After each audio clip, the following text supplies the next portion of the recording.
smashed him. You what? What the hell?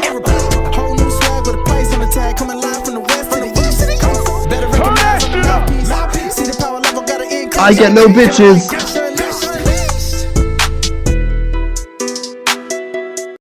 Greetings and salutations, ladies and gentlemen, boys and girls, baby mamas, baby daddies, people without jobs, people with jobs, and even those in between furloughed or if you got COVID.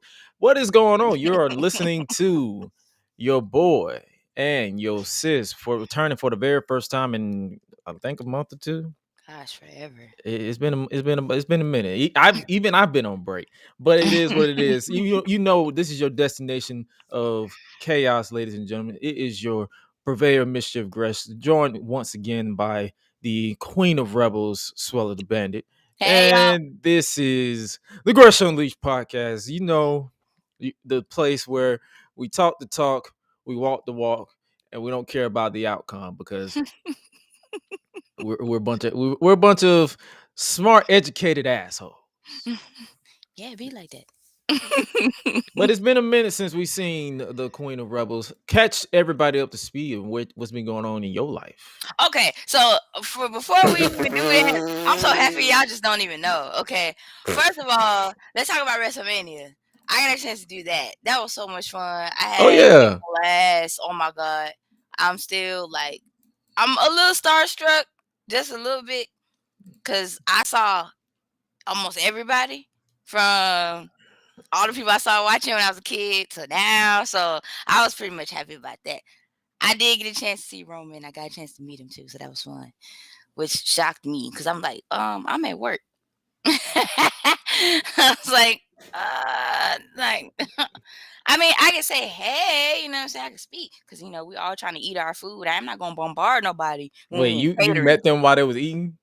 Yeah, like we all did. Like it was only like a certain amount of like people that I was working with, and like we met like them and everything. So like it was fun. I had a blast. I had so much fun. I got that out the way. Did Nick Cannon's Wildin' Out right after that, and I was like, you know what, y'all, I gotta take a nice little vacay because all of that. Gotta take a nap. Traveling and all that. That's a lot. So, other than that, it's been great. I don't know who else is a Looney Tunes fan besides me, but it is the 80th anniversary of Tweety Bird. I grew up, so I stopped being a fan when I turned 12. So I still love my show.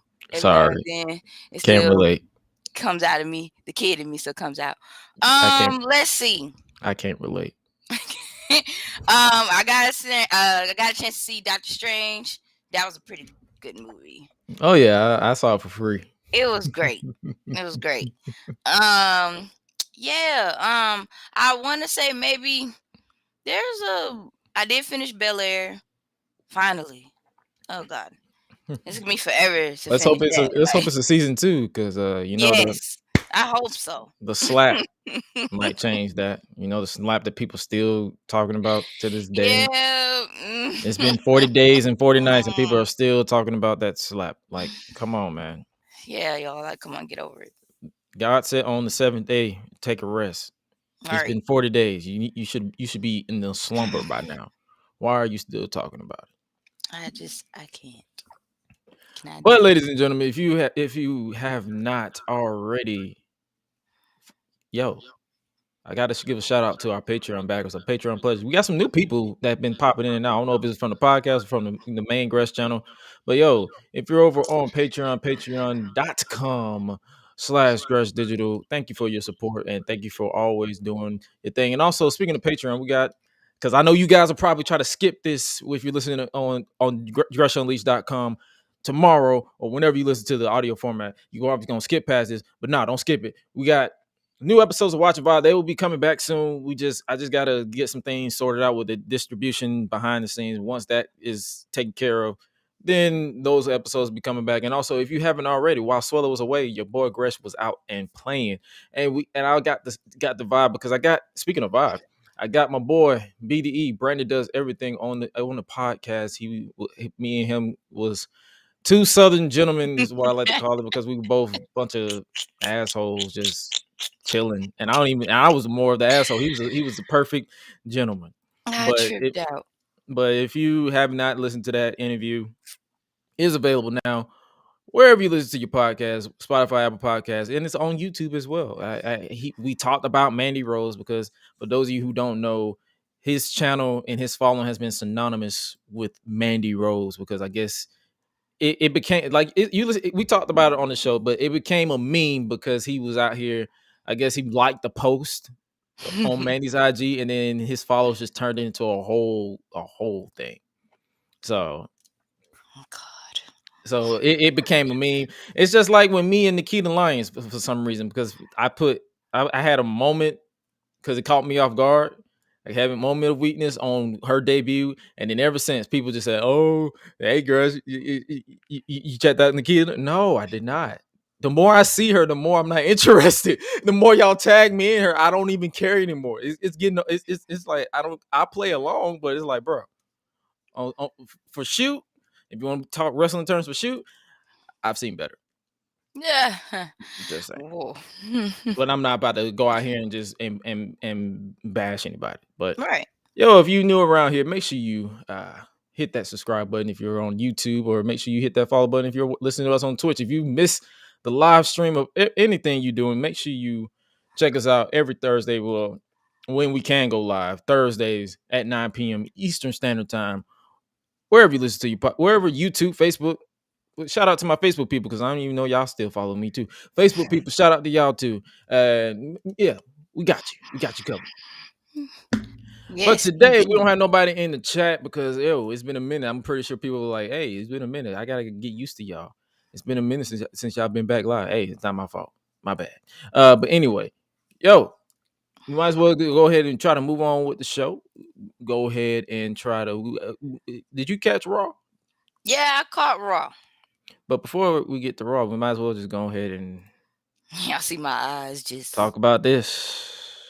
Talk about this. Talk about this. Talk about this. You know, our favorite tag team, Boss and Glow, Sasha Banks and Naomi. They That sounds walked. like a clothing line. I'm sorry. Boss and Glow. Yeah, Boss and Glow. They got a new shirt that was actually the most a fire T-shirt that WWE shop put out in literally I feel like a decade because all their shirts recently has been ass cheeks. Oh Lord. Yep, I said it's on a clothing line. But yeah, they walked. They took some people like to say they took their ball and went home. They said enough is enough. It's time for a change. Shout out Owen Hart with that nice little callback. But hey, man, what are your thoughts on this situation? Do you even know everything that happened? Like, you know what was reported and all that stuff, or do you need me to pull up some reports? I mean, we could do both because when I was watching Raw, all I saw was it was supposed to be, I want to say a six-pack challenge, the 6 women tag match, and then all of a sudden at the end, it ended up being Asuka versus Becky Lynch. And Becky Lynch, get on Adam Pearce and was like, "Oh well, Naomi and Sasha, they walked out." La, la, la, la, like this. I thought it was when I heard that when I heard it first, I thought it was like how they like to say, "Oh, they like to they." I thought it was because I'm used to WWE changing their main events like crazy. Oh well, yeah. Like I'm used to them. Okay. They were like, "Oh, okay." So they just thought because when I first saw it, I'm like, in my mind, like when I first saw them announced, I'm like, why are 2 SmackDown? Because technically they're on SmackDown. Why are 2 SmackDown stars on Raw contending for a singles Raw Women's title? So I'm like, maybe they changed their tune and they're gonna be like, well, then I'm like, nope, that was a shoot. They went home. They said, see you. Just up and left. But they left, and then on of course Fightful Select they actually covered it. So shouts out Fightful Select with this. They got an official statement from WWE. They said when Sasha Banks and Naomi arrived at the arena this afternoon, they were informed of their participation in the main event of tonight's Monday Night Raw, that being May 16th. During the broadcast, they walked into WWE Head of Talent Relations John Laurinaitis' office with their suitcase in hand, placed their tag team championship belts on his desk, and walked out. They claimed they weren't respected enough as tag team champions, and even though they had 8 hours to rehearse and construct their match. So this is where they contradict themselves when you look at this statement. If during the broadcast they supposedly slammed the titles on his desk, they wouldn't have 8 hours to rehearse a match. True. That means it happened before the show. And if my memory isn't shot, or if I wasn't too high at the time, I'm pretty sure they didn't advertise this match until the show started. Because I didn't see nothing on Twitter or Instagram promoting this match, the 6-pack challenge. So that means you knew well in advance before you advertised this match that they was gone. That they was out of here. So something ain't right. Yeah. Something ain't right. Y'all contradicting yourself. Yeah, y'all looking kind of foolish. And that's what I like. That's what kind of like, in a way, I was just like, okay, so if they working, why are they working on Raw? If anything, for just that day, like women's tag team champions, they are, so you can know. Oh they yeah, they can appear on both shows. Okay, yeah, that's true. So even if they were on Raw, they would still work. They worked Raw last week, so that's what I'm saying. They can work whichever show. But my brain was like, why are they in this match? Because so basically WWE just put out a whole statement basically saying that they were unprofessional because they walked out. And as the night progressed, and then as I guess Fightful and all that stuff and other outlets started getting news and all that stuff, they was basically, I'm actually pull it up, but let me get your thoughts on this entire situation up until this point. Yeah. Let me get your thoughts on your situation up until this point while I pull up this article so I can actually get details, because normally we don't do articles. No, we don't. We really don't. I want to make sure, I want to get all my teeth, because Sasha Banks and Naomi, I rock with them. Those are my girls. Like, I rock with them, like, so I gotta make sure. I gotta make sure, because I'm not like all these people on social media that just be following these people. I'm like, they ain't got nothing to do with me. So I gotta make sure. So I gotta know what's going on. I gotta make sure I'm correct, because if I'm not, then so if you're listening in audio format, we're doing all this stuff while we live in this piece. We try. I gotta make sure. I'm like, oh, okay. like hold up, like what are we doing? That was me. Like, I was like, what are we doing? We not gonna have it. We are gonna have it. Then I done heard this other stuff in between with them, like, like you mentioned before, like the 8-hour thing. And I was like, what? 8 hours? Okay. But it's during the show. If it was during the show, they wouldn't have 8 hours. They would have an hour to script the match. So that means you just contradicted yourself. It's like, yeah, I need to know what's going on. See, these people be contradicting. Sus to me. All right, so someone on Twitter, I guess they're followed by Naomi, as well as it's I don't know, I don't have their name, but it says security at Jocelyn's Cabaret. That's their actual name, not the @ name. Oh, look, I'm sorry. Do you know that person? Okay, keep going. No, I don't know that person, but that little Jocelyn Cabaret. I don't follow this stuff, so I'm like, you know more stuff than I do. But I'm guessing they're followed by Naomi, so apparently this person knows them, and I guess they have a little conversation with them. So take this with a grain of salt, because until I hear from the actual people, like Sasha and Naomi's side, I'm not finna take this as face value. But he said this. He said, you are approached in February as being put in a tag team after both being promised big feuds at WrestleMania. So they're going all the way back to WrestleMania. You bite the bullet and put everything you got into being a tag team. It works. You get over, win the titles at Mania, and become merch pushers, which is true. They was selling merch like crazy. 5 weeks into your reign, you show up to live TV ready to work. You are told you will be in the main event, and you are happy. You're like, okay, you are both then told that one of you will be going over from pinning the other. You have questions why that decision was made, and how it helps y'all. You request a meeting with your boss to discuss it. Your boss takes the meeting and everything's actually going well. He understands your concerns, which is true. They're tag team champions. The meeting ends well and the match is told to be reconstructed. For some reason, producers get mad about it. You then ask with one of your members going over what happens to your titles. You're told basically that you will be just carrying the belts. They want you to use both to help both women's champions get more over. Basically, they were building to Bianca versus Naomi and Sasha versus Ronda. Oh. So they was basically going to compete them on SmackDown. They was going to keep letting them keep going. But no, when I saw that part, I said, this is the dumb part right here. Why is Naomi competing for the Raw Women's title when she's on SmackDown? Right. And that was and this is when I was sober, because when I'm sober, logic starts bringing into my brain. When I'm drunk or when I'm high watching wrestling, I don't care about all that because I'm like, okay. But when you try to sit there and actually look back, you be like, what? Why is she competing? Because if you pull up WWE.com, both of them are on SmackDown. So it's like, why is she competing for the Raw Women's title? So basically, he continued, because this is a whole thread.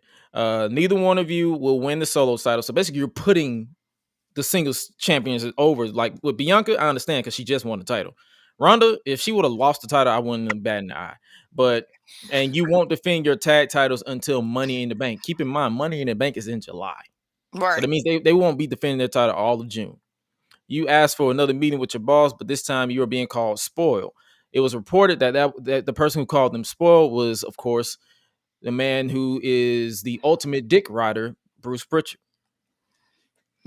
So, yeah, that was that. So a producer walks away screaming. So I'm pretty sure that was one of them old heads, because I'm pretty sure it wasn't nobody new who understand the business.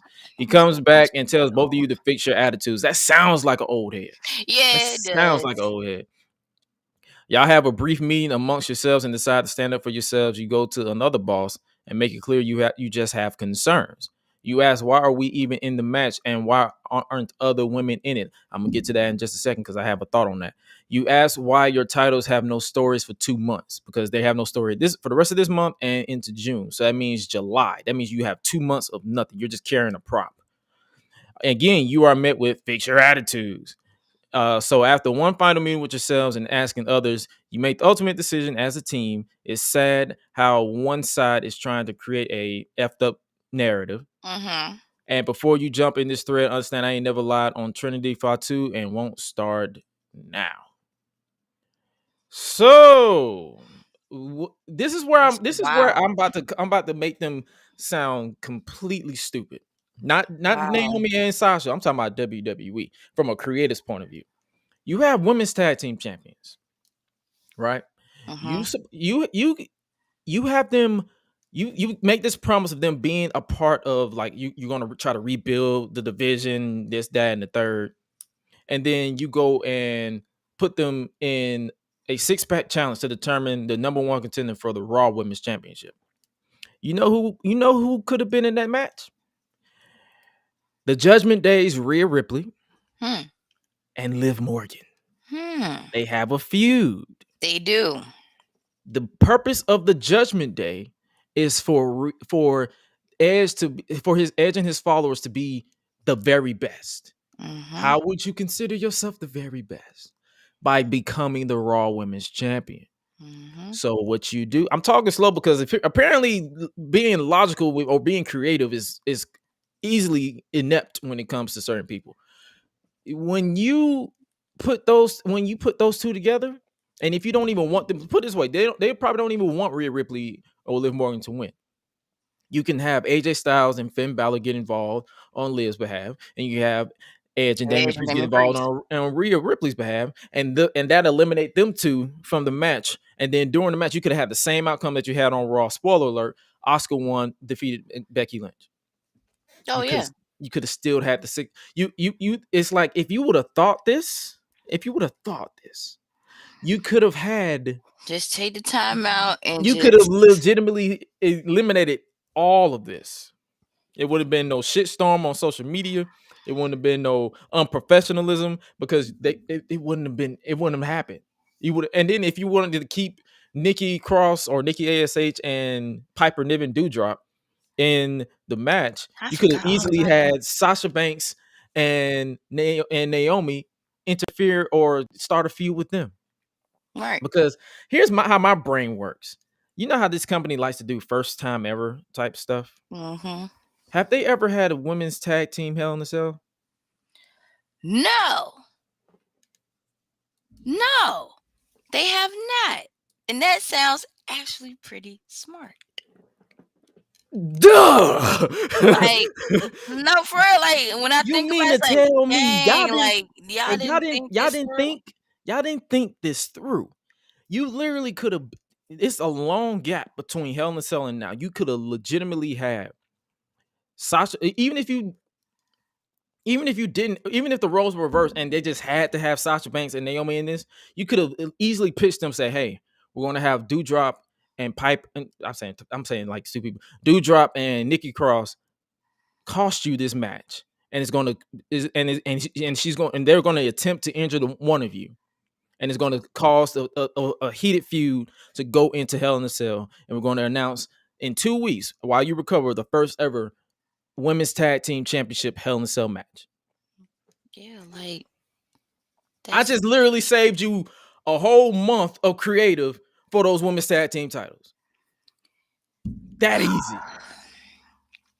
And I'm not even a creative writer. I create gaming content for WWE 2K Universe Mode, and that's literally, I just came up with that literally just like that off the top of the dome. I don't even have no notes in front of me.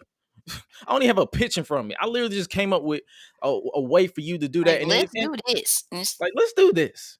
That could have been a way to like, because it got this little story built in where Pipe or Doudrop is like, are you going to take this serious? Are you ready to take this serious?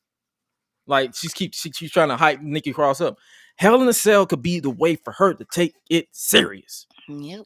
When they want to win, though, if they could be on the, even if you took the title off of Sasha Banks and Naomi, that could have been a way for Nikki Cross to snap out of Nikki ASH and back into Nikki Cross. Uh-huh. And the visual of Nikki snapping would have been chef's kiss. And none of this would have happened. Freaking genius. I didn't even think that hard, bro. I'm just that's because I paid attention to the show. I took whatever story y'all trying to tell, and I actually extended it and not going from week to week. Man, why do these people not think these things? Y'all got a million writers on y'all staff. Yes, that's what I'm saying. Like, y'all didn't take the time out to just sit back and be like, okay, how about we try this way? How about we approach it from this angle? You're like, oh, they got nobody said anything. They got an attitude. Like, bro, it ain't about attitude. Like, this is what happens when you're trying to be creative in a company that does not want to be creative. If you're going through writer's block, just say that. Say that. We all have it. I have it. I have it to this day. It be times where I be wanting to go to sleep because I got writer's block. So it's like, no, it ain't that hard to come up with that type of scenario. You could have made them happy because Sasha, she's been in 3. Was it 3? I think it was 3. Yeah, she was in the first one. She was with Becky and with Bailey. So she was in 3 Hell in a Cells. Naomi has never been inside Hell in a Cell. No. You legitimately could have written off one of them, or you could have written off Sasha to kind of give her a little break and let Naomi build this story up. And you could have legitimately used Naomi to her fullest potential to build this story up. Because that woman can cut a promo. I don't care what nobody say, that woman can cut a promo. So it's like, hey,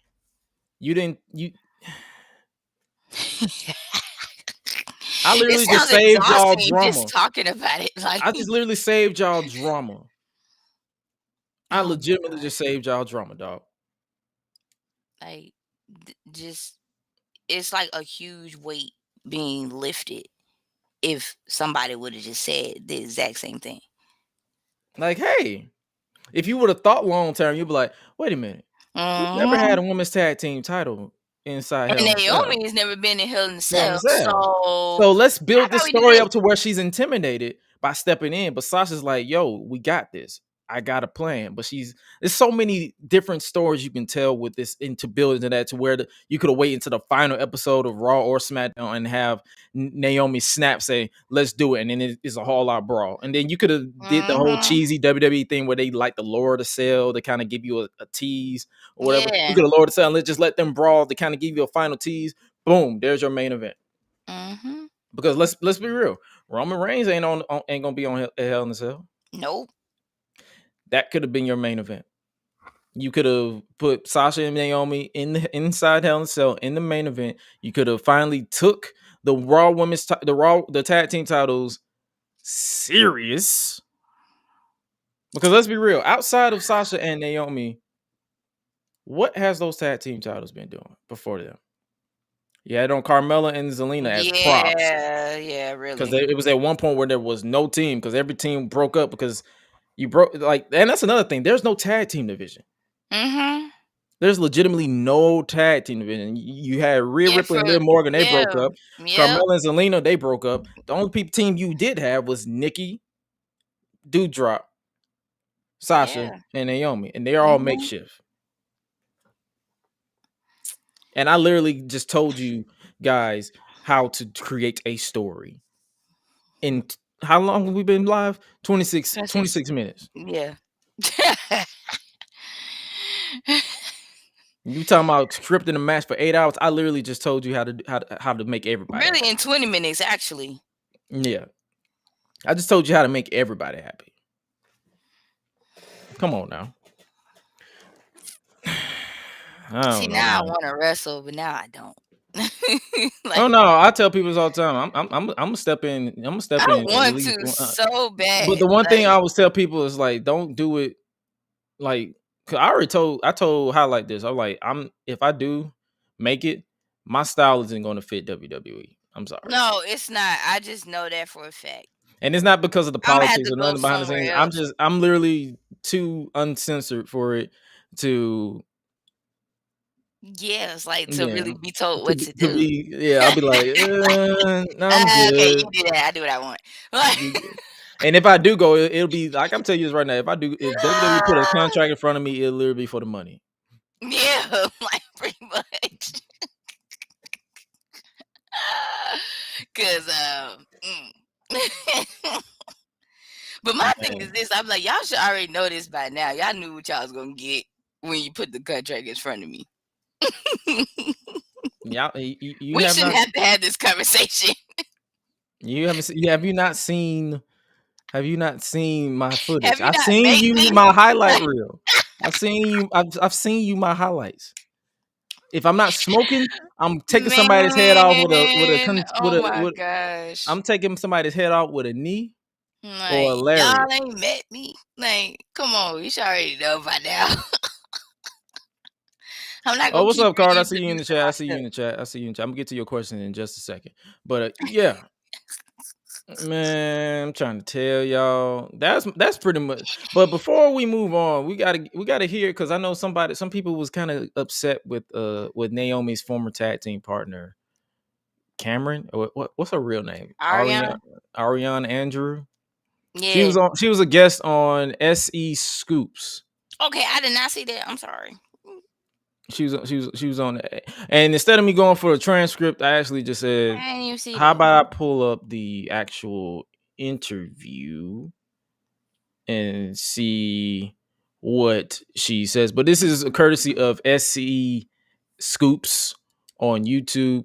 I guess we can see what she got to say, because apparently she had a lot to say, and I guess I think some people are not exactly happy with what she had to say.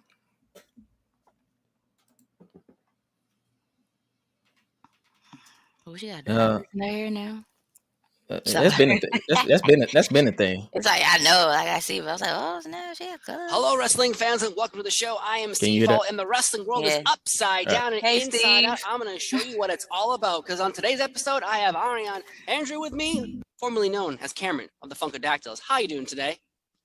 I am living my best life. That's good to hear. That is good to hear. But today, she's living her best life. Upside down because your former tag team partner Naomi and Sasha Banks, according to online and the WWE, they walked out during an episode of Monday Night Raw. I have the actual post from the WWE's website they posted last night during the show, because once the story broke online with all the wrestling websites, well, the WWE had to get their word in too. And let me read it and then we'll discuss it, shall we? When Sasha Banks and Naomi arrived at the arena this afternoon, they were informed of their participation in the main event of tonight's Monday Night Raw. Now, the main event of Raw was supposed to be Becky Lynch and Asuka, Doudrop, Nikki ASH, Sasha Banks, and Naomi. The winner gets to fight Bianca Belair at Hell in a Cell. So that was supposed to be the main event. Now, during the broadcast, they walked into WWE Head of Talent Relations, John Laurinaitis' office, with their suitcases in hand, placed their tag team championship belts on his desk, and walked out. They claimed they weren't respected enough as tag team champions, and even though they had 8 hours to rehearse and construct their match, they claimed they were uncomfortable in the ring with 2 of their opponents, even though they've had matches with those individuals in the past with no consequences. Monday Night Raw is a scripted live TV show whose characters are expected to perform the requirements on their contract. We regret you are unable to deliver as advertised tonight's main event. Hold on. Them being regretful of not being able to push out a match that they advertised when they made a literally career for Monday Night Raw to change advertised main events mid-show. Come on, man. Come on. I was born at night, but not last night. So there's a lot to go in there.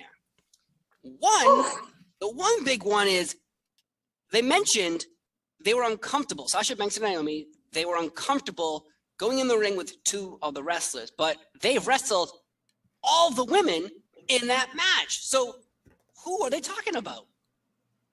I mean, I don't know. Do you want to rename the people who they were going to be in the match with? Yes. Let's replay At least pretend like you watched the show now. Come on. Asuka. Okay. Asuka.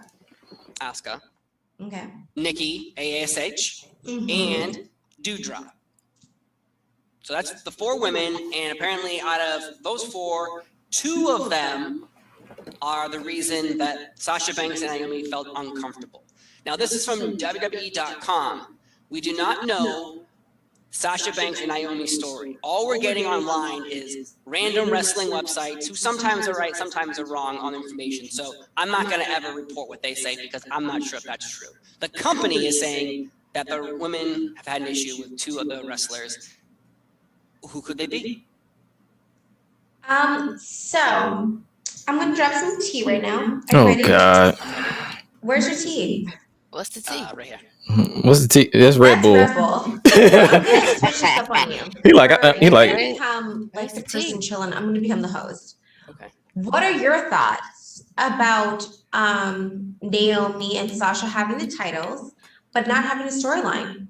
What are your thoughts? They got this. They got these titles. They become the first Black women to ever hold the titles in history. No storyline. What are your thoughts about what's happening? Do you think that they deserve what they just did? Do you think that they should not have done what they did? I want to hear your thoughts. I think, unfortunately, sometimes when you work somewhere and your manager asks you to do something, there is a risk of you saying no to your manager. Yeah. Clearly, this is that risk of saying, I'm good, I don't want to do what you have planned for me, and you walked out. In a normal job, if you walked out, you would be probably laid off, or they might bring you back and have you sit down and have take some seminars. Totally. In the WWE, though, we have seen in the past people have burned bridges left and right, and they have been brought back because business is business. If it's not about the company, it's about the fans. If the fans want Sasha and Naomi back, they will come back. If fans don't want them back, well, guess what? The company doesn't want them back either. So in reality, that is not true, right, but okay. Probably not. But again, I'm not Sasha and I'm not Naomi. So I have no idea what circumstances they were put into previously to this. Now, I've talked to you before, and I mentioned how, it seemed to me that the most logical situation after Royal Rumble when you were there was to have the Funkadactyls reunite to fight for the women's tag team titles. That's news to me. To get the action figure up there. That didn't happen. The rumor online, when I interviewed Sasha Banks, I asked her, were you supposed to fight Charlotte at WrestleMania? And she threw shade at Charlotte Flair and said, why would I want that when I have these tag team titles? So there's a lot going on. What else is she supposed to say? It might be Sasha was supposed to fight Charlotte at WrestleMania, and Naomi was supposed to fight Sonya Deville because she had a storyline with her as well. Those didn't go as planned. They got the tag team titles, and suddenly they're like, okay, we're going to take a bad situation and try to make it better. But then everyone around them is trying to make their situation worse by not having the titles defended on pay-per-views, and of course setting up the scenario where 2 tag team champions are going to be involved in individual competition and lose. That does not look good for either Sasha Banks or Naomi. So I don't know what happened, but all I know is if I was in that situation, I'd probably be a little upset. I hear you. I'm going to just chime in. She's a kiss ass, so of course she hears you. Because you know what? I feel like you deserve it. And I'm going to give you a great fucking interview. Excuse my language. What happened, I think I'm just gonna remove Sasha because Sasha's done this before. Sasha's a great athlete. Let me not get this twisted because I don't want fans coming for me. So before we let that finish, Sasha's done this before. The first time she left was because she was filming Star Wars. Right. The second time she legitimately left, or the first time she legitimately left, was because she was burnt out.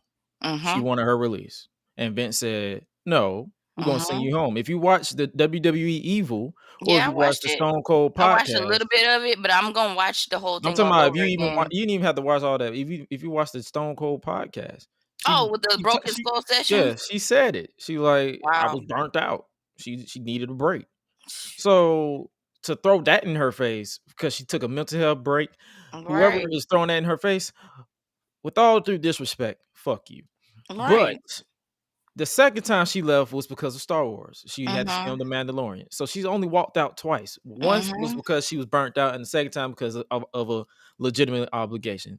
So people who throwing that in her face, shut up. Continue. She's definitely deserved. Like, she's a great wrestler. She's a great character. She does what she has to do. My girl Naomi, she wouldn't do this. And I feel like she wouldn't do this unless she had someone manipulating and telling her how to do this. Let's best believe if I was here coming in as a Funkadactyl, we wouldn't have this happening at all. And I mean, she's saying this like the Funkadactyls wasn't broken up like 2013. Yeah.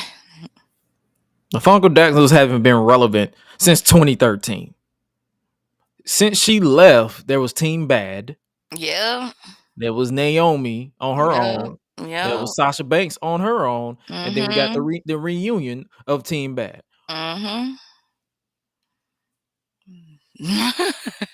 Nobody mentioned the Funkadactyls. Like, and I'm gonna let her. But this is where we're at. So it's unfortunate what happened, but I'm gonna say right here, Naomi, I've always been your girl. I've always stood by your side. Do you need a tag team partner to come help you out? Because I'm here. Because I got you. She walked away. Foolishness. We can make still a dream team happen. We can make history happen. Who's dreaming? And we ain't gotta do all this stuff. Just play the game, girl. I play the game with you. Let's go. Because at the end of the day, a job is a job, and people are gonna do what they want to do, and you cannot control that. So do you want to either let your money fall aside, or do you want to come and be a part of a group that has to do what they have to do and make shit happen? Period. So you believe that Naomi?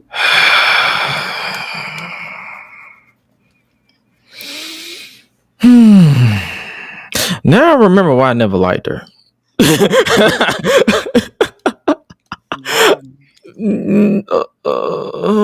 Do I want to hear the rest of this? We're only 7 minutes in. It's 24 minutes. Do I even want to hear the rest of this? I mean, dang. She's talking about, I want to take Sasha out of it, but then at the same time threw her under the bus. Yeah, like she was manipulated into this. See, I don't know if she's been paying attention, but her cousin-in-law has stroke in the company. Her husband has stroke in the company. Sasha Banks, she's basically bulletproof. Let's be real. If WWE would be foolish to let her go. Naomi ain't going nowhere. No. And why would and Naomi, her husband there? So let me be real with you. Well. Why would Naomi downgrade herself to team up with a dead team that has been dead since 2013?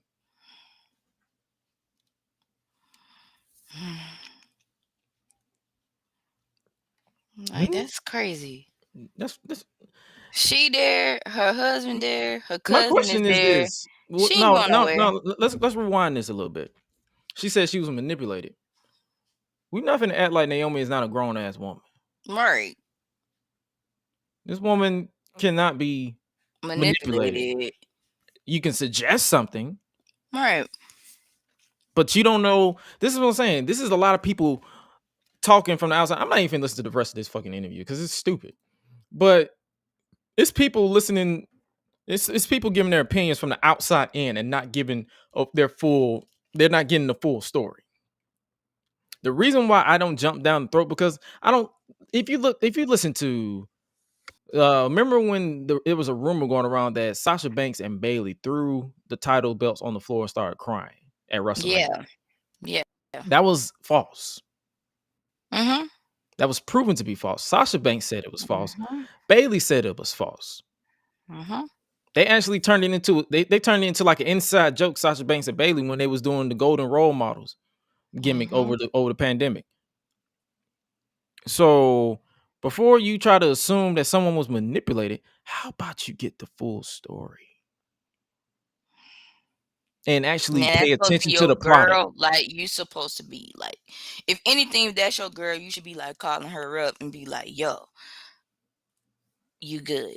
Like, are you good? Like, are you good? Do you want to talk about it? What's wrong? What's don't going get on no on? podcast. Don't do that. About like, hey, it's your girl. Like, you acting like Naomi don't listen to this shit. Naomi probably discontinued her, like probably turned her phone off to try to get away from this. If you her girl and you her ride or die and you her bestie, you need to be calling her directly.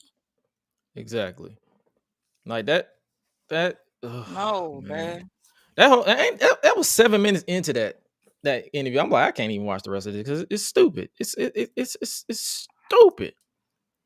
But all in all, and then they even had Corey Graves on Raw talking about they was unprofessional. So it made it to the broadcast. They had Corey Graves of all people talking about they was unprofessional. I'm like, talk on Corey Graves. Corey Graves. The one thing he want to do, he gonna tear down some black women if he wants to. And I ain't calling that man. I ain't calling that man racist. I don't know that man personally, and he don't know me personally. But it's like, bro, they could have left that. They could have left that in drafts. Yeah, like, I'm pretty sure that was a Vince call because Vince is feeding them the ear. So Vince is probably pissed that they left.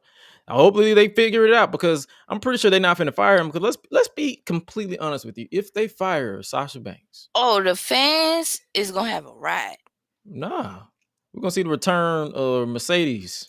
Oh yeah, exactly. On the independent scene. Mercedes on the independent scene. I've seen some of her matches on the indies. Like I looked up just out of curiosity. I looked it up. I'm like, oh, if WWE let her go and let her go crazy because she's been studying Japanese style, strong style. Y'all in trouble. And then in public, I think outside of select few appearances, she's going by her government name on the on her stuff. So her government name is actually made. But one thing I'm gonna do so we can move on from this topic. One thing I'm gonna need WWE do going forward is like keep that same energy with everybody else. If someone else walks out, keep that same energy. I'm like if your Tony Storms walked out, if your Jeff Hardy's walked out mid-match at a live event, TV show, whatever, I don't care. Keep that same energy. Don't just single out these two because I don't care what anybody say. I don't care if you get offended if hit dogs holler. You know, when you feed into that annoying trope of a black angry woman, it's gonna open the floodgates of hell for their social media.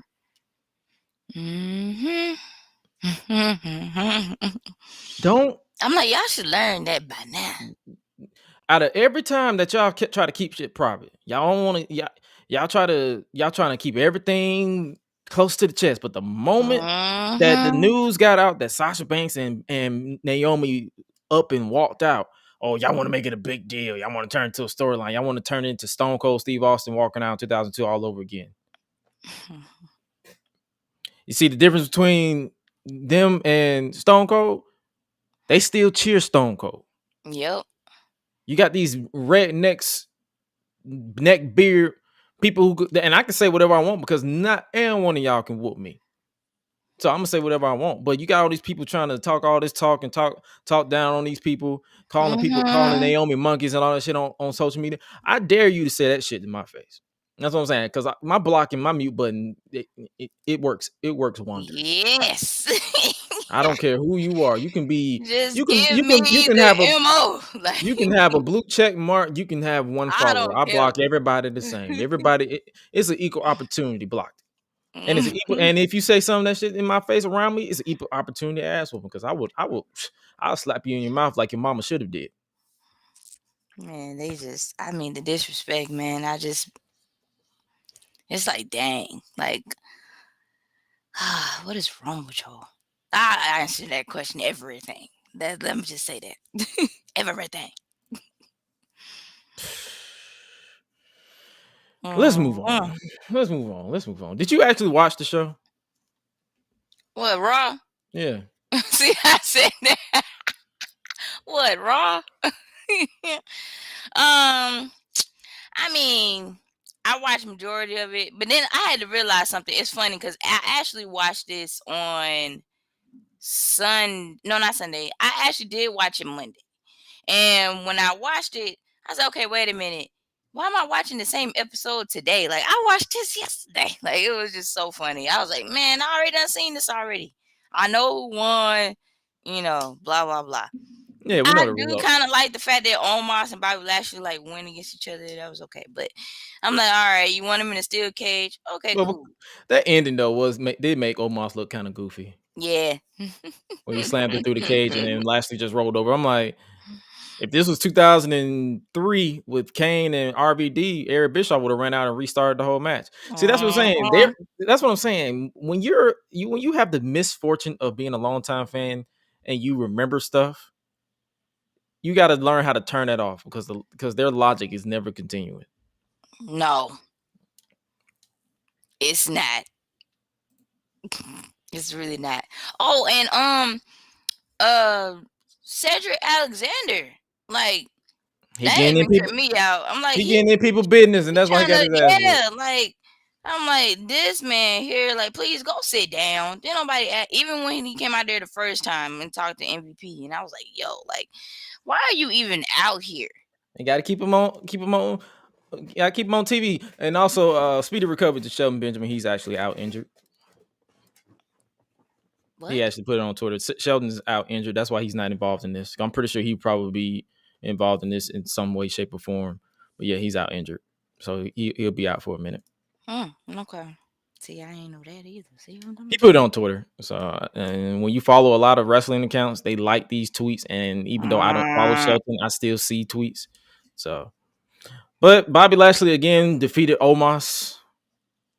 Yeah, he's 2-1. I feel like they should let that go. Yeah, they probably go. Just go ahead and let that go. But shout out to Omos, Top Dollar, all these people, because they actually put out a video. It was remaking what you call it? What is it? What is it? They was remaking Friday After Next. You remember that scene with shit. You remember that scene with Terry Crews and Craig and Day Day? Yes. They remade that. You talking about like when they first made each other, like when it was like when he first got home from the pen and they was outside. They posted that video. I'm about to pull it up now because it was hilarious because it was Top Dollar, Omos, and Reggie. Lord. So I'm about to pull this up right now because this was hilarious. I ain't gonna cap. I bust out laugh. I'm gonna let y'all see right now. Credit to them.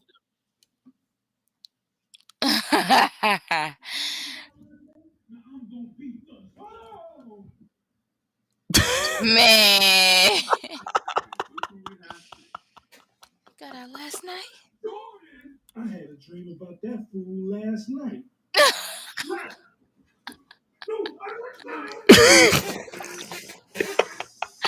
No. No, bro. Brothers, I wanted to see. What's up, OG, triple OG, OG, triple. Look at Reggie's face. I haven't seen y'all since y'all signed to the PC. Yeah, man, I was real green. I was real new. Broke now, though. I'm giving brother a hug. I'm about to go in.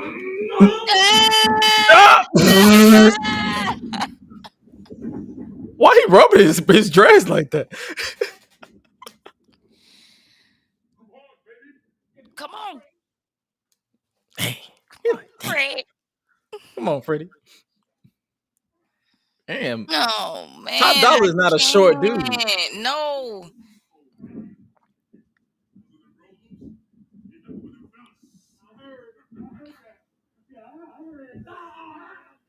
Oh, he's not even trying. No.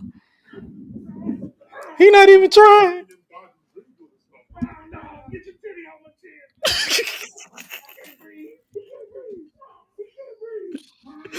Get your titty off the chair. Man, I can't with them.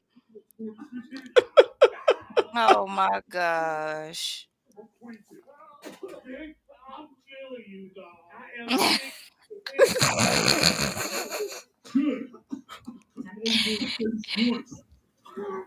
You had to be PG with it. Yeah. Merry Christmas.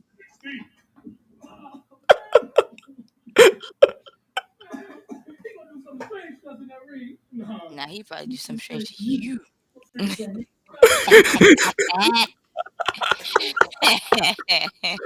Oh man, I was. You. He gonna do something strange to you. I'm gonna figure something out. I would have. He should have said, "Yo, I'm a free agent, so I ain't got to see him. You do. Right. Y'all on the same show. I'm not. What you talking about?" Oh, it's hilarious. Oh man, but yeah, that's why I'm like, when I said if that was the Omos that we was seeing, I would not be against it because he's hilarious outside the ring. Like, let him be him. But they want to be they want him to be the slow, methodical, typical giant that got over in the 80s. It's They 2000. always try to do these giants like this. I'm like, man, let these men live. Like, let Speaking them of be living, themselves. Speaking of living, you have Veer Mahan versus defeat Mustafa Ali. This is something. It's like this is the part where I kind of tuned out, so I don't have no thoughts on this. Would you got any thoughts on that? No. All right, moving on. Then we had Riddle defeat Jimmy Uso. Oh, You know, speaking. Okay. You saw that? Look, Did bro, you see saw that joke? knee? Nah, yeah, I saw the knee, but did you see that joke? Yeah, I saw that too. The joke where they was like, "If Naomi, how's Jimmy gonna get home?" Man, like I was like, yo, y'all are petty. bogus. Y'all are petty. Y'all are real bogus for that. It was kind of funny, but it was. Like, that's why I tried to hold it in because I was like, like, y'all not gonna do this to me. You're not gonna make me laugh. Stop it. And while I was doing like this, like, stop. Like, you're not gonna do this to me. It was kind of funny. Yeah, especially like with the little knee situation that he did to the Tribal Chief. He left a bruise on his face. You forgot that Riddle is legit a UFC fighter? Oh no, I didn't forget. It's just like, dang, like I ain't gonna lie though, cause okay, so I saw one this picture that was on Twitter. I think Roman was like in New York at the time. He took a picture. He had his nice little suit on, looking spiffy and whatnot. And this one girl that like pointed out, like she's a fan too of Roman, just like me. And she was like, "Y'all don't see that? You know, yeah." They like, "Y'all don't see that? Our boy got a bruise on his face." And I was like, "Wait a minute, am I tripping? Why I didn't see that before?" So I looked at it really hard, and I kind of like zoomed in, and I was like, "Oh dang! Like, yo, this is intentional." Like. I was like, oh yeah, like I won't be shocked if Riddle gets his tail whooped on Friday. Yeah, That's so disrespectful. You know. So Riddle defeated Jimmy Uso. So SmackDown is either gonna be one or two things. It's gonna be RK Bro losing, or there's gonna be a DQ. Yep. One or the other. There's never anything else. Next up, you have AJ Styles and Finn Balor defeat Los Lotharios, who are also on SmackDown. So I'm guessing this entire week is like screw the brand split. Yeah, a little I bit. don't know. So I'm ready. Basically, I want to see the draft already. Bump Money in the Bank. Like I ain't worrying about Money. that's in the all Bank the way in now. October. So I know, like it's gonna be a minute. It's gonna be a minute. It's like, could I see the draft? But honestly, the way that they was releasing people left and right, they might as well kill the brand split. Unify and just unify all the titles. Yeah, basically. Yeah, dang, like because it ain't that many people that they showcase anyway. So it's like whatever. You got 3 hours. That way, it'll help you. You got 3 hours of Raw to fill, and you got 2 hours of SmackDown to fill, and you ain't got. And you can still keep Roman as a special attraction. You got to have him on both shows. All right. So basically, this is they recruited Liv Morgan. You know, they did the whole Too Sweet gimmick. I actually enjoyed the Judgment Day versus AJ Styles and Finn, and you got Liv Morgan. So I enjoy this. I enjoy this trio. This trio. I actually do like them. It's really different, and it's like, intriguing. I'm like, wonder what y'all gonna do next. That's what I like. And then it's the point of the show where I kind of literally blacked out. Alexa Bliss defeated Sonya Deville in a rematch. Oh yeah. With that new theme song. I'm like, what in the Lacey I Evans knew is that this? as soon as Adam Pearce was like, "Oh well, your contract is terminated." I was like, "Man, I wonder who she gonna go against." And they picked Alexa Bliss. I said, "Yeah, Alexa's finna win." Yo, you know the fun thing is you're talking about last week. This happened again this week. Oh yeah, and yeah, I did watch it. So that's what I'm like. You literally. My bad. No. It's like I knew she was gonna win again, so I'm just like, ain't no point. No, that's the funny thing. It's a whole bunch of free matches that you get them mixed up. You be like, oh wait, sorry. that was last week. That was last week. Like, wait a minute, my bad. But yeah, like I knew she was gonna win yet again, so I'm just like, okay, yeah, like just let this go. Yeah, she won, blah, blah, blah. And, you know, they building the storyline with Sonya Deville. I guess she got to get used to not being in power, so she slapped the referee after the match. And the way that man sold that slap, I'm like, bro, you a bitch. I would have slapped that and no-sold it like Undertaker did to Stephanie McMahon that one time. Then we had Ezekiel defeat Chad Gable. See, Alpha Academy, not Alpha Academy. Is it Alpha Academy? Alpha Academy. It's Alpha Academy.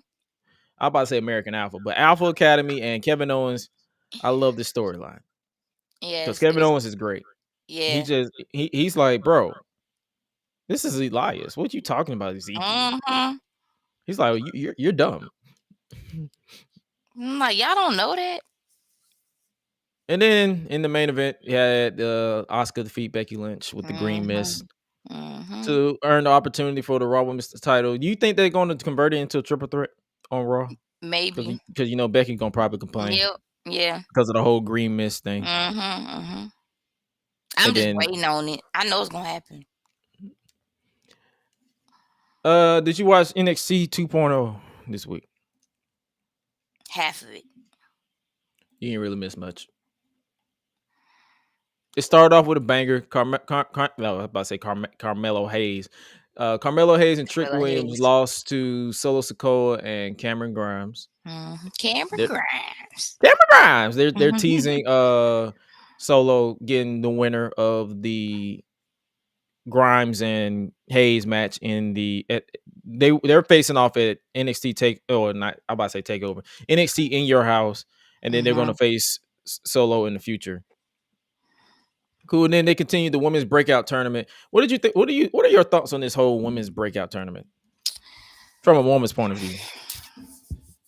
Well, number one, I do like it. I do like seeing I like seeing new faces. That's what I love to see anyway.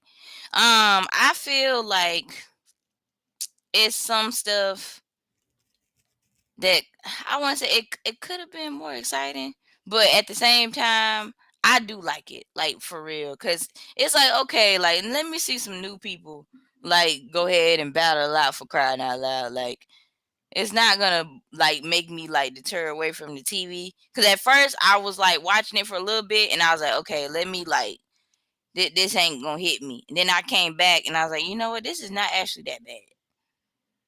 I'll keep watching it just to see who gonna win at least. To get your point to on my thoughts on what you say you expect it to be better. You also got to keep in mind a lot of these women are new, like Right. they're fresh, like Yeah, you're right. They you're just used fresh. to They you're just used came to the from old NXT.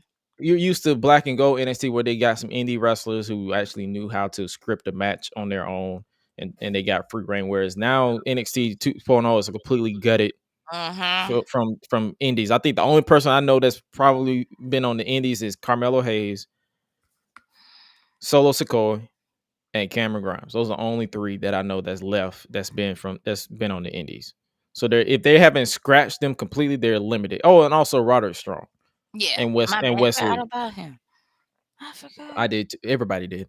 But yeah, so that's what I'm saying. It's very limited. They're trying to balance it out. They're trying to get new faces, get new opportunities, and all that good stuff. So hey, I'm hopefully, all for it. I'm all for it. Lash Legend defeated Tatum Paxley in the women's breakout tournament opening round match. Then you had Roxanne, I believe that's her name. Roxy. Was it Yeah, Roxy? I Yeah. think it's Roxy. Roxanne Perez Roxanne or defeat Roxy. Kiana James in the women's breakout tournament opening round match. So it's going to be Lash versus Roxanne on one side, and I believe it's going to be Nikita Lyons versus another individual. It's slipping my brain, but we're already at the quarterfinals, or the semifinals. So the winner of this match, the winner of this tournament is going to get a shot at a championship of their choosing. It could be the NXT Women's Championship or the NXT Women's Tag Team Championships with a partner they're choosing. Blah blah blah.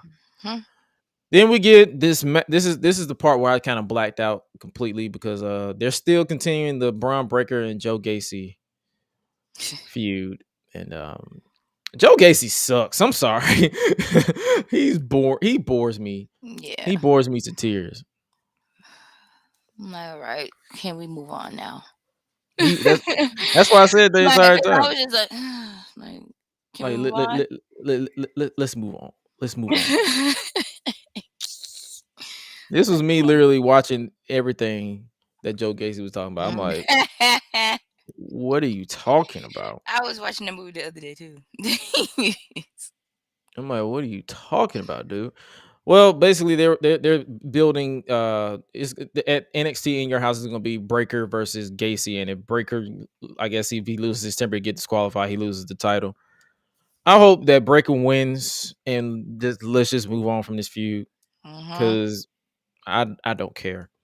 Then we got a banger of a tag team match, the Viking Raiders versus the Creed brothers. And it was just four individuals just slapping each other. Yeah, like it's just a house fight. Like, yep, that's all I saw. I was like, come on. This is a house fight. And then obviously Strong tried to get involved, but one of the Creeds, I believe it was Julius Creed, said, nah, get out of here. And obviously he turned it to a spinning back kick into a double power bomb by the Raiders to pick up the win, to suffer the pinfall. So the German suplex. It's they're teasing a breakup of Diamond Mine, so that's all we can do about it. Joe is a Wish version of Bray Wyatt. Man, I put out a tweet. Wow. I put out a tweet replying to the Public Enemy podcast, and I said Joe Gacy. I mean, Bray Wyatt is cinema. Joe Gacy is straight to Disney Plus. That's how boring he is. Yeah. And then some clown tried to say, well, at least one of them is employed. I said, You acting like that's a compliment. Right. Joe Gacy sucks. Like, do you hear yourself? Like, y'all, please get off WWE's dick. Please. Y'all some dick riders for real. Get off these people's dick, man. Like, Man. oh God, I can't. Grayson Waller defeat Andre Chase. So they're continuing, I guess, the feud from last week where it was a mixed tag. I wouldn't mind what's her name? Tiffany Stratton. Tiffany Stratton. If she didn't sound like she was reading a script from White Chicks. Her dialogue and her like delivery is cringe.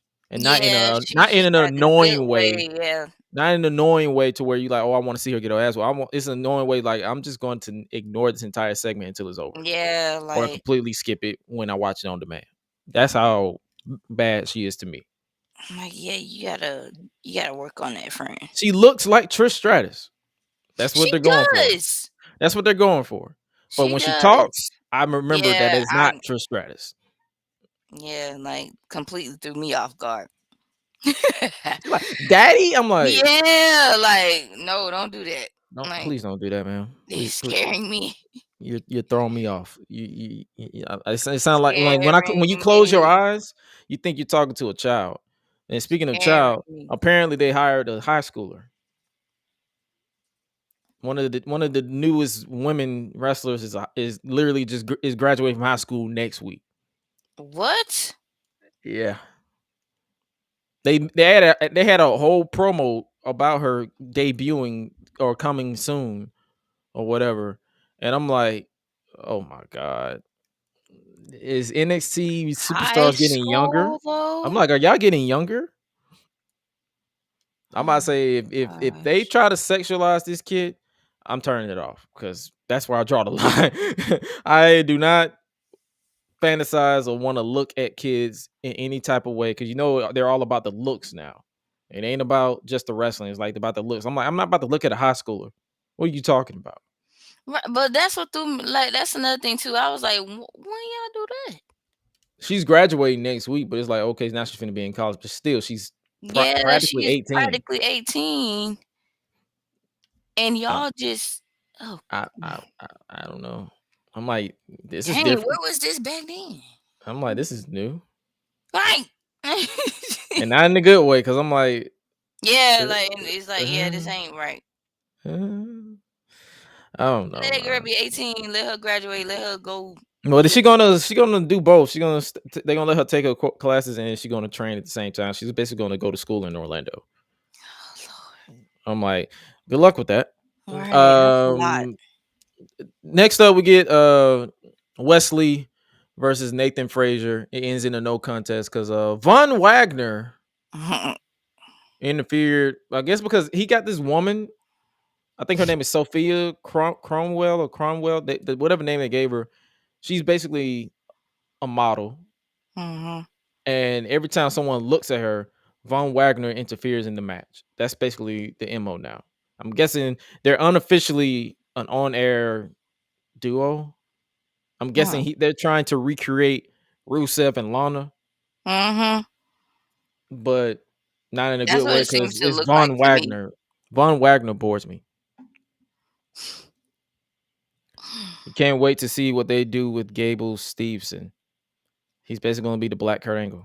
Or he's basically going to be Jason Jordan. Before he got injured. Yep. And then in the main event, he had Santos Escobar defeat Tony D'Angelo. We're getting a mob war on NXT. It was a mob war. So, yep. While the referee attempted to get control of the situation because it was like a brawl at ringside, Escobar donned a pair of brass knuckles and knocked out D'Angelo for the 1, 2, 3. So they're going to continue this. I won't be surprised if they run it back in your house. And that was NXT. It wasn't really like it was NXT. Like people ask me, people on Discord be asking me, how do y'all watch this? Lots of drugs. Oh gosh. It's like I have to try not to. It's like I try not to go in and out like constantly, but then it's like if you catch my eye, then I might stick around. I might. Right. Just, you gotta intrigue me a little bit. But I, like you mentioned before, I do have to keep in mind that some of these people are new. So it's like, okay, like let me just give you a shot. Let me see. And then at the same time, you also got to keep in the back of your brain, they might be released. Yeah. So I try not to get too invested. That's why I watch it, because it's just it's something for me to watch on TV on Tuesdays, and it keeps me informed in modern wrestling. Like, I don't want to be too out of the loop. But Mm-hmm. if it bores me, I'll just, because the way I got Yeah. it set up is, if I can't make it all the way, because I'm the reason why I sped past those last 2 matches is because I fell asleep halfway through the show, and I didn't bother to watch it back. I'm like, all right. It That's what I'm is saying. what It's it NXT is. 2.0. It's like, I don't know who they're gearing for as far as like their demographic, but they're gearing for somebody, and it ain't me. Before we move on to AEW and before we get up out of here, we're gonna let you guys know about Hell in a Cell. That's June 5th. You got Seth freaking Rollins versus Cody Rhodes inside Hell in a Cell, the final of their trilogy, hopefully. You have Asuka versus Bianca Belair for the Raw Women's Championship. I believe those are the only 2 matches confirmed as of now. Who knows what they're going to confirm on SmackDown, if they confirm anything on SmackDown. But hopefully they stick. I am ready for them to eventually get rid of the gimmick pay-per-views and make these gimmicks special again.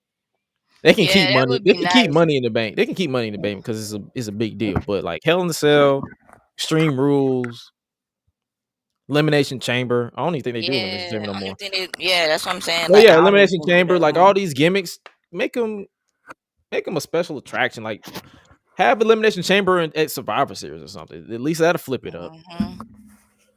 But and obviously when Hell in a Cell happens, we may review it, we may not. It depends on if we watch it. We'll know as we get closer to the event. Moving on to AEW Dynamite. Did you catch any of this? I caught a little bit, like the wild card and stuff like that, and CM Punk and there's another person I caught, Britt Baker, DMD. Yep. Yeah, I caught that too. But other than that, I didn't really catch the rest of it for AEW because I was at work at the Yeah. same time. So I was like, oh dang, like I gotta sneak. But even that didn't work out so well because one minute I had my phone out and then the next minute it was like, okay, go over here and set these cables up. I was like, dang. When Like, it was funny because when AEW was going down, I was just getting off work because I was supposed to get off at 10, but I had knocked out my room. I said, I'm not finna stay here until 10. I'm gonna go. They tried to get me to stay, but I was like, y'all not about to get me to stay. I'm moving on. So we started off with the Owen Hart Foundations for the Foundation Men's Tournament quarterfinal matches. Ring of Honor World Television Champion Samoa Joe versus the Joker card, and the Joker was John Morrison, Elite, Mundo, Nitro, Impact, Johnny Elite. This man is literally. I'm pretty sure yeah, he done Wikipedia. went on Aiden. Yeah, he done No, went on. You little happy I'm tail. I'm pretty sure Johnny Wikipedia. Elite. I'm pretty sure Wikipedia is sick and tired of this man's name getting edited, because this man has a million names under his Wikipedia that he went by. He do. John Hennigan, John Hennigan. What's his John real Morrison, name? John Johnny Morrison. Nitro, Yep. Johnny Impact, John Mundo, John Morrison, back to Johnny Elite. And I think it was like 2 more for when he went to AAA. I think it was like Johnny something, L something. This man got so many names. And you know what his name was? Tonight, Loser. He lost. And people thought, they was like, how do you sign someone and they lose? Well, newsflash, ladies and gentlemen, he did not get the Johnny Elite is all elite graphic, so he's not signed. So he was used to put over Samoa Joe. I wasn't mad at this. Some people, Twitter got themselves hyped up because they thought it was Johnny Gargano. but I wasn't dumb enough to get my hopes up. But when it was when it said Johnny Elite, you could see it on my Twitter. My initial reaction was like, meh. But then when I saw the match, I was like, oh, okay, this is pretty good. Obviously, after the match, Jay Lethal, Sanjay Dutt, and Satnam Singh blindsided Samoa Joe with a steel pipe. And then the best friends, Trent Beretta, Rocky Romero, and Chuck Taylor ran down to even up the odds with steel chairs. So basically, they're targeting the arm, so they're going to make Joe weak. So he may lose in the next round because of the injury. He may not. We'll see.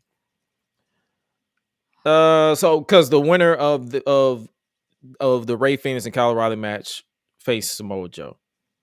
So then backstage, the Hardys were interrupted by the Young Bucks, and the Young Bucks still look out of their goddamn mind with whatever Nick Jackson be wearing. He is a menace to society with his attire. He is for real. Oh my gosh. I'm so glad you pointed that out. Oh my gosh. I'm like, this man is a menace. I'm What like, what? I'm like, what do y'all be wearing? So they basically further teasing the Young Bucks versus the Hardys in the future. Then we get AEW World Heavyweight Champion Hangman Adam Page versus Kanosuke.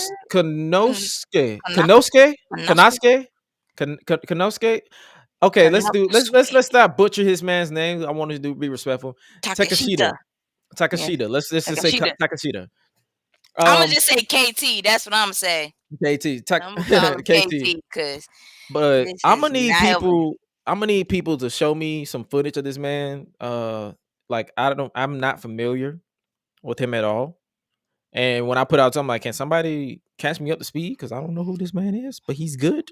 He's brilliant. Yeah, he's really good. He's good. Obviously, we can't speed past so far. CM Punk we can't speed past CM Punk came out with of course not. with a pro shirt. He was a pro. What was it? What was the shirt? What was it's in and they was like what in Texas? Mm-hmm. In Texas of all places. It said that because one thing CM about abortion or one thing CM Punk's gonna do is call Texas out on their bullshit. Y'all, I'm hot. Don't judge me. It's hot. I respect it. I respect that, man. I respect that. Okay, so abortion rights are human rights. Take that, Texas, you bitch. CM Punk is, as the kids say, based. Yep. He's based. I said, whoa, like y'all know, but y'all know how CM Punk is. CM Punk just be pulling bold moves. Like if y'all ever really seen his the reason why he do that, because ain't nobody gonna check him. Exactly. Who gonna check him? Who gonna check him? Ain't nobody gonna check CM Punk. But this was a banger of a match. If you guys haven't checked it out, Hangman Adam Page versus KT Takashita. Yeah. So basically, the ending came where Page set him up on top rope. Page climbed up, but Takashita clotheslined him off the top. But Page landed on his feet. Page used the buckshot lariat and then hit the GTS to go to sleep to send a message to CM Punk after Punk used the buckshot lariat last week to pick up the win against John Silver. So CM Punk said, I got him where he wants him. So he basically like, I'm in his head. And after the match, CM Punk and Hangman Page had a stare down on the ramp. Neither man is afraid of the other, says Tony Schiavone. And has CM Punk gotten under the skin of the AEW World's Heavyweight Champion? So I'm interested in this match. I want to see like CM Punk, the beat behind AEW. They don't mind their baby faces tipping into that heel role. I can see CM Punk tipping into that heel role during this match. Then we get Limitless, Keith Lee, and Swerve Strickland. Swerve in our glory, defeating the workhorsemen of JD Drake and Anthony Henry. I like this match. It showcased two powerful dudes. Yeah, I did like this for sure. It was well balanced. I did catch this one too. I said, "Oh yes." It was well balanced. It wasn't all over the place. Put our black man in the ring. I love it. So basically, Keith Lee tagged in and used a body press on Drake. Lee pounced Henry. Then Keith Lee pinned Anthony Henry after the combo move called Fall from Glory, where it's Swerve hitting the double stomp as Keith Lee hits the Spirit Bomb. Keith Lee grabbed the microphone after the match. He said, Texas, in his in his Mhm. Yoda voice. Mhm. Texas, my state. I have some wonderful news. It turns out with that victory, the realist Swerve Strickland and yours love it. truly have now become a top 5 ranked tag team in I love it. AEW. And with that news, I do believe we shall. Then you hear FTW champion Ricky Starks, absolute Ricky Starks, and Powerhouse Hobbs. They interrupted Keith Lee. The fact that you two think you deserve a shot at the AEW World Tag Team Championships with me and Hobbs standing right here is insane. And then Swerve called Ricky. He said, "You stand there like a bar of soap." And I bust out laughing. Man, this whole segment between Ricky and Keith and Swerve and Hobbs was icy. Yes. And then the tag team champions walked out and just killed all my buzz. Yeah, you had Christian Cage and the Jurassic Park boys of Jungle Boy, Jack Perry, and Lucha Dinosaur. You had Christian Cage saying, "Ricky, you need to learn when to shut the hell up." No, you need to shut the hell up, Christian. You're both worthy tag teams, but you're not the best. We are the best. And as the best, we're used to being challenged, but we're going to challenge both of you to a 3-way for the World Tag Team Championships at Double or Nothing. I'm going to tell you this right now. Jurassic Express is the number 5 best tag team. No, number 6 best tag team. And they are not 1 through 6. They're like 12. They're at the bottom. I'm ready for those titles to get moved to other people. I'm sorry. I'm over them. Then he said, "I would like Jungle Boy to get his win back over Ricky Starks and the man that cost him the match." And so I'm saying they want Ricky Starks versus Jungle Boy versus Swerve Strickland next Wednesday on Dynamite. Cool. Then it's time for Wardlow to honor his contract stipulations. If Wardlow can meet 10 lashes. If Wardlow can meet the stipulation sanctions set by MJF, Wardlow will finally get his chance to wrestle MJF at Double or Nothing. If that was the case, you probably shouldn't announce the match. So we already know that the match is happening regardless. So whatever. And then obviously Wardlow came out, and then MJF came out, and when they started whooping this man, Wardlow was not phased. No, and I bust not out. one bit. I bust out laughing. I bust out like, laughing. y'all are funny. He said, "MJ, he got some. MJ got some. He said, I hate you. I know it hurts. I hate you." Like, come on, bro. That man didn't even flinch. I'm like, he had welts on his back. He did not even flinch. Mm-hmm. So obviously MJF did the heel thing. He kicked him in the dick and began whipping him. MJF put on his Dynamite diamond ring and then punched Wardlow in the forehead as Shawn Spears held Wardlow back, and then Shawn Spears planted Wardlow with the C4 Death Valley Driver, and then MJF counted to 3 as Spears covered Wardlow. So you ain't seeing the pay-per-view, boy, as MJF shouted. At least that wasn't a black man when he said boy. That's all I'm saying. So we're getting a steel cage match next week between Shawn Spears and Wardlow. You know Wardlow's winning. So then we get the Owen Hart quarterfinal men's tournament. It's Ray Phoenix versus Kyle O'Reilly, and Kyle O'Reilly actually got the win, which kind of surprised me a little bit. But it was a solid match. I actually enjoyed it when I was still awake because I was kind of half asleep. O'Reilly. Sorry. And then goofy. And then we got the face-to-face confrontation between Chris Jericho and the Appreciation Society Regal versus William Regal of the Blackpool Combat Club. So, what did you think about this segment?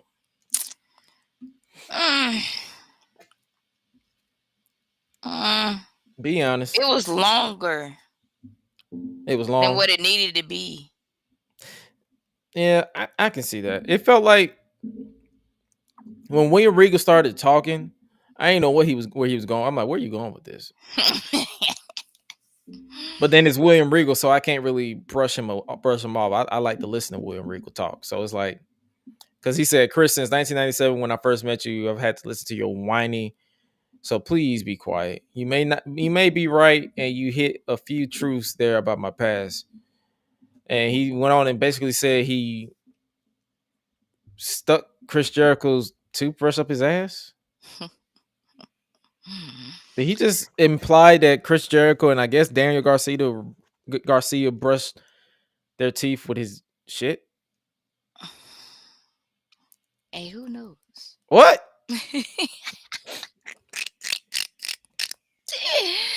Who knows? So they basically set up. Oh, so Jericho said, "You obviously want to fight, double or nothing. You want to fight? We challenge you to the third ever Stadium Stampede." And Moxley said, "No, no, no, no, no, no. I'm not doing that shit." And the way he said it, I think it's been a minute since I let out a laugh that hard. Cause that man, the way he said, "Nah, nah, nah, nah, nah, nah, I ain't doing that shit." Yeah, he's funny. He said, "This situation calls for you to get your ass kicked live and in living color in front of an arena of screaming fans. You five against five of us in gang warfare. You call it whatever you want. You can call it pro wrestling versus sports entertainment, the sport we love versus a bunch of stupid bullshit." And then Jericho said, "All right, you want anarchy? You got it. We are a well-oiled machine." And Ken said, "I don't want to wait till the pay-per-view. Get in the ring and fight." Jericho said, "Forget it," and they walked away.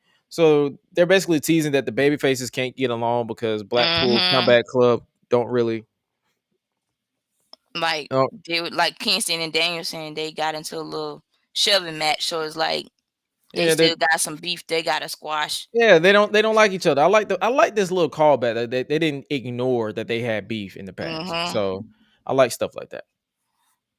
And then obviously in the co-main event of the evening, it was the Owen Hart Foundation Women's Tournament quarterfinal match. It was Dr. Britt Baker, DMD, versus the Joker card, which was revealed to be Maki Ito. What did you think about Maki Ito in this situation? Do you understand her gimmick? A little bit.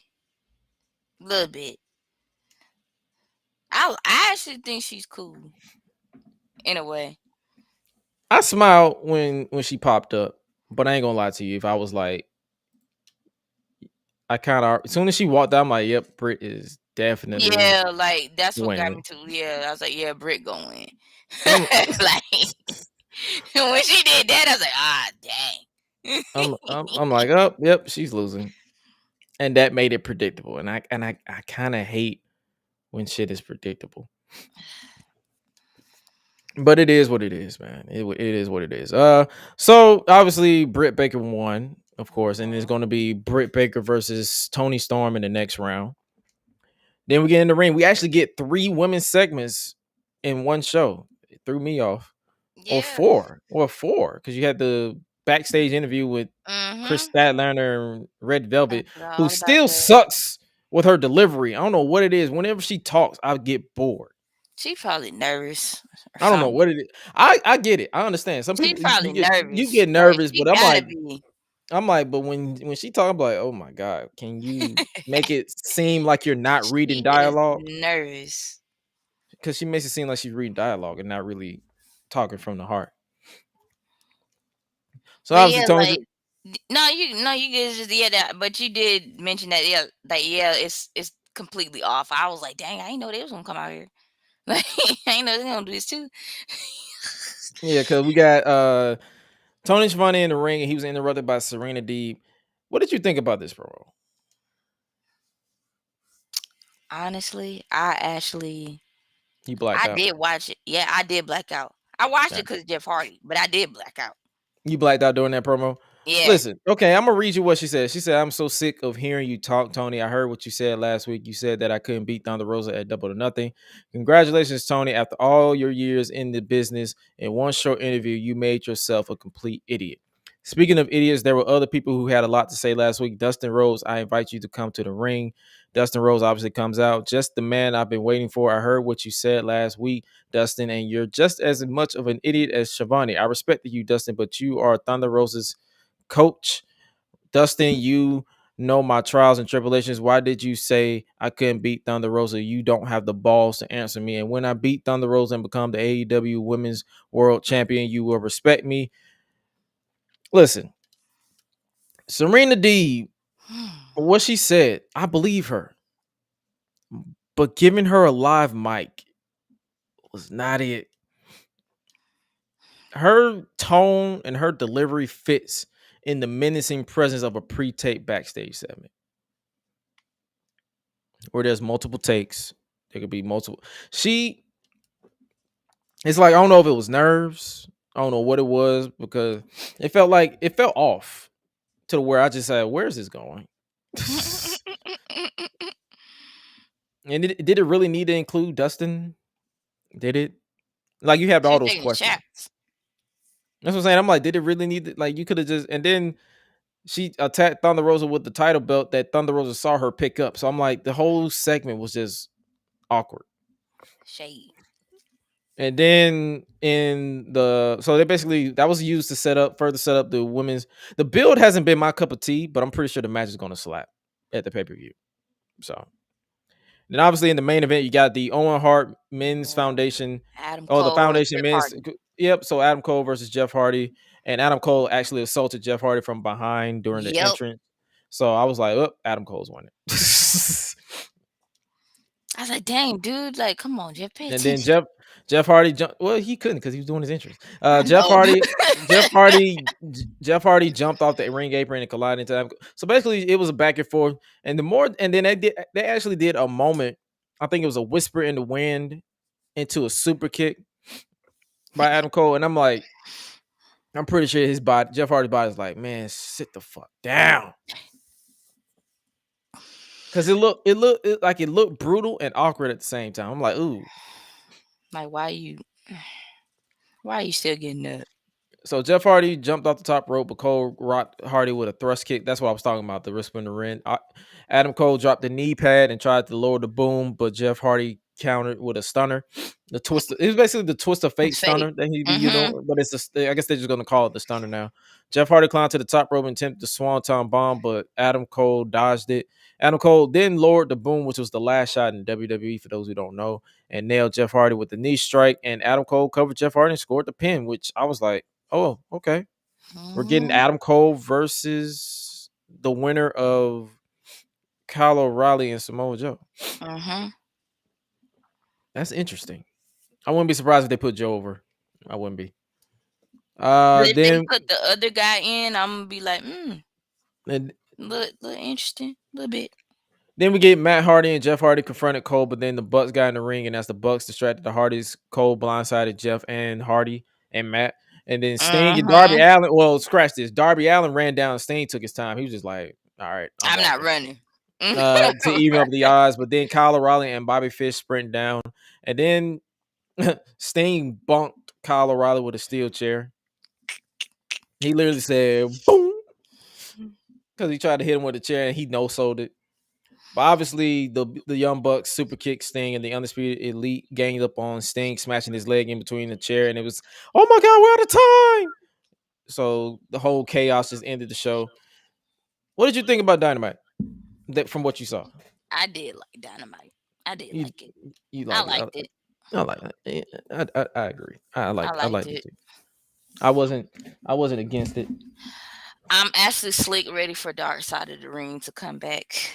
Oh yeah, there is a new season. It was a rumor that it was canceled, but they was like, despite what they say, we're coming. That would be like I'm just like, okay, I need to know when it's gonna be released, so we can watch it and talk about it and see who's next. Hopefully, if they try to pick Sunny, they're gonna need a whole season just for her alone. Definitely. Well, she's in jail now. Thank God. She killed the dude. So fuck all that. Wow. Oh, dang. Okay. See? Yeah, you need to go ahead and do that. Like, see, we already trying to talk about it already. Like, go ahead. Stop playing. Come on. Acknowledge me. All right, this is the part of the podcast where Suela is back, so we might as well bring back that segment. Chop it up with the Bandit. You got any 3 trending topics you want to talk about before we wrap up out of here? All right, so if y'all love music, which I do, I don't know about any of y'all, but Kendrick, Yes, I was just gonna do that. Yes. Oh, and I also got a chance to listen to y'all. I'm not gonna lie, I love Schoolboy Q, so I heard like Soccer Dad so many times. I'm waiting for him to go ahead and put out another album. But anyway, yes, if y'all have not got a chance to listen to Kendrick's new album, it's in 2 volumes. Each volume got 9 tracks. So I guarantee you to go ahead, listen to that. It's called Mr. Morale and the Big Steppers. I actually like that album. I got a chance to hear the last 2 songs last night. So I am in full swing. I'm so happy. I have a list of the ones that I actually, because what I do, I listen on Spotify. I try my best to when I remember to hit the heart button so I can know which ones I actually like, as opposed to the ones I was like, they're not bad, but I like those better. Die Hard. Yes. Rich Spirit. Okay. We Cry Together threw me off. It didn't throw me off. I loved it. No, it threw me off. I was like, I caught it. Like I caught the hint. Like I want to say maybe a good 5 to like almost 10 minutes in. I was like, okay, now I understand what's going on here. I was thrown off. No, I was thrown off because keep in mind I was listening to it at like 8 o'clock in the morning. So well, dang. It threw me off. I'm like, whoa, what? What is going on? Like, wait a minute. Are y'all screaming at each other? And then at the end they said, yeah, let's go fuck. I'm like, huh? No, like, wait, hold on. Like, wait a minute. Wait. Pause. Yeah, like oh man, I was like, but after I had time to process, I was like, yeah, it was cool. And then I also like Purple Hearts. Yes. Okay. Then I went to the second disc. I like Count Me Out. I like Crown. I like Silent Hill, and then I like the Savior interlude that leads into the Savior. Savior song. Yeah, I actually enjoyed it. I like Mr. Morale. And then it's like the other those are the only ones I actually liked, and then everything else was like the whole album was dope to listen to. Yeah. Like, I know it got everything. It has mixed reviews, but I'm leaning more towards the positive on my point. Yeah, like I loved it. Plus, like I'm like a big fan of Kendrick anyway. As y'all, if y'all don't see that poster back there, I'm a casual. You see that? I'm a casual, and I actually enjoyed it. So this is you got a fan and a casual's point of view, and I actually enjoyed it. So yeah, like from the whole entire cadence to just the flow and the storytelling alone. Like I've been a fan of Kendrick ever since before he even did OD. If y'all don't know what OD is, that's overly dedicated. So yeah, like I really I'm just like, man, like thank you. And you know what's crazy? They say, I don't know if the rumor is true or not, but they did say like Kendrick already had like 500 songs that he done like wrote, read, and just ready to go. He just ain't released them yet. So it's like, dude, like that's everybody. What? That's a true artist. Like I have 500. Like I ain't nowhere near 500. I'm not even near 100. Like my God. Like I have 50 scripts. And writer's block is ugly to me. I have 50 scripts that I have 50 scripts that I wrote, and I don't plan on releasing none of them because I personally didn't enjoy it.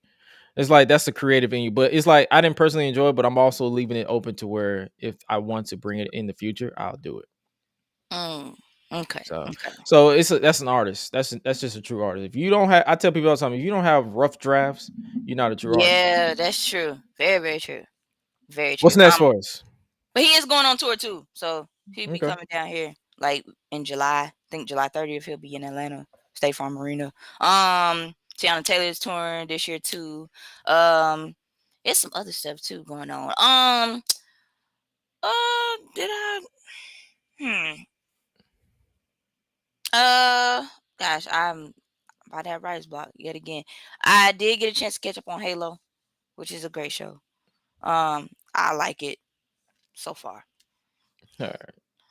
I think they just released a season finale, so that should be out soon. Yeah, I'm just waiting on that, and I'm still catching up on 911 and Resident. If y'all like drama and medical movie TV shows and stuff, like that's pretty great too. Also, this is final. Riverdale has finally been canceled. And this Stranger Things already out? I'm not sure. It comes out next week. Okay. I will be tuning into that. If anybody ain't seen Van Helsing, check that out too. Like, that's a pretty good show. I've already decided to catch myself up in the new season 5. So, yeah.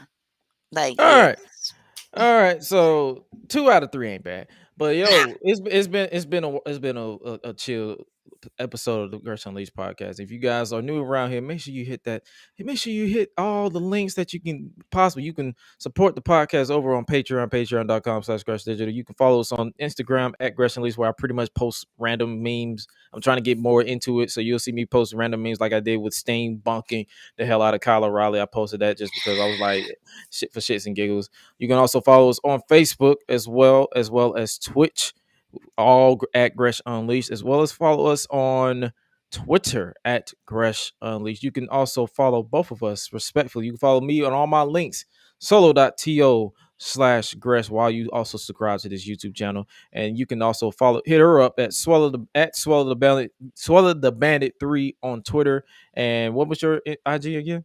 I had decided to change my IG because apparently at one point it got hacked, but I ended up getting it back. Thank God. Oh. So it got changed, so I decided to change the username and all that stuff. So it's Rebel Bandit 45 with the underscore. If y'all thinking it's spelled REBEL, that's not the case. It's RIBELLE and then Bandit and then 45 and the underscore line. Yep, and if you follow the GRESH Unleashed podcast, she's more likely on Twitter, on Instagram. She's more likely tagged in everything that is uploaded. With that being said, we'll more likely be back here next Thursday, same time, same place, same BS as always. And if you have not already figured out what it is, we are the outcast of society that also incast. It's a weird dynamic, but we here and we do what we don't want and when we want it. And there's nothing anybody can do because I can guarantee you none of y'all can whoop us. So with that being said, you guys stay safe out here in these streets. Make sure you choose wisdom and guidance whatever you go through in life. And remember to always do those 3 things that I've always been saying. That is eat, sleep, flex, and repeat. We out. Be breezy.